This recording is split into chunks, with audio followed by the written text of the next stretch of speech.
Social media ദുരുപയോഗത്തിന്റെ ഏറ്റവും പ്രകടമായ ഉദാഹരണമാകുകയാണ് കല്ലുവാതുക്കലിലെ പിഞ്ചു കുഞ്ഞിന്റെ മരണത്തിൽ അമ്മയ്ക്ക് തടവ് ശിക്ഷ ലഭിച്ച കേസ്.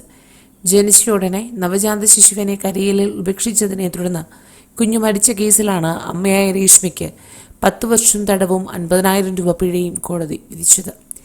നാടിനെ ഞെട്ടിച്ച സംഭവമായിരുന്നു ഇത്. ഇല്ലാത്ത കാമുകനു വേണ്ടിയാണ് രേഷ്മ സ്വന്തം കുഞ്ഞിനെ മരണത്തിന് വിട്ടുകൊടുത്തത്.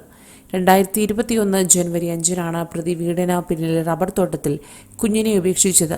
സമൂഹ മാധ്യമത്തിലൂടെ പരിചയപ്പെട്ട യുവാവിനൊപ്പം ജീവിക്കാൻ കുഞ്ഞു തടസ്സമാണെന്ന് കരുതിയാണ് കൃത്യം ചെയ്തതെന്ന് രേഷ്മ പോലീസിനോട് പറഞ്ഞിരുന്നു. എന്നാൽ കാമുകൻ എന്ന പേരിൽ വ്യാജ അക്കൗണ്ടിലൂടെ പ്രതിയുമായി ചാറ്റ് ചെയ്തത് രേഷ്മയുടെ ഭർത്താവിന്റെ ബന്ധുക്കളായ 2 യുവതികളായ ആര്യയും ഗ്രീഷ്മയുമായിരുന്നു. രേഷ്മയുടെ അറസ്റ്റിന് പിന്നാലെ ഇരുവരും ഇത്തിക്കര ആറ്റിൽ ചാടി ആത്മഹത്യ ചെയ്തു. രേഷ്മയെ കബളിപ്പിക്കാൻ ഭർത്താവിന്റെ സഹോദര ഭാര്യയും സഹോദരിയുടെ മകളും തുടങ്ങിയ തമാശയാണ് 3 പേരുടെ മരണത്തിൽ അവസാനിച്ചത്. ഇരുവരും സോഷ്യൽ മീഡിയയിൽ അനന്തു എന്ന പേരിൽ രേഷ്മയുമായി ചാറ്റിങ്ങിലൂടെ ബന്ധം സ്ഥാപിച്ചു. ബന്ധം വൈകാതെ പ്രണയത്തിലേക്ക് വഴിമാറി. അങ്ങനെ ഇല്ലാത്ത കാമുകനുമായി രേഷ്മ കടുത്ത പ്രണയത്തിലായി. ഇതിനിടെ രേഷ്മ ഗർഭിണിയായി. കാമുകൻ ഉപേക്ഷിക്കും എന്നതിനാൽ ഗർഭിണിയായ കാര്യം രേഷ്മ മറച്ചുവെച്ചു.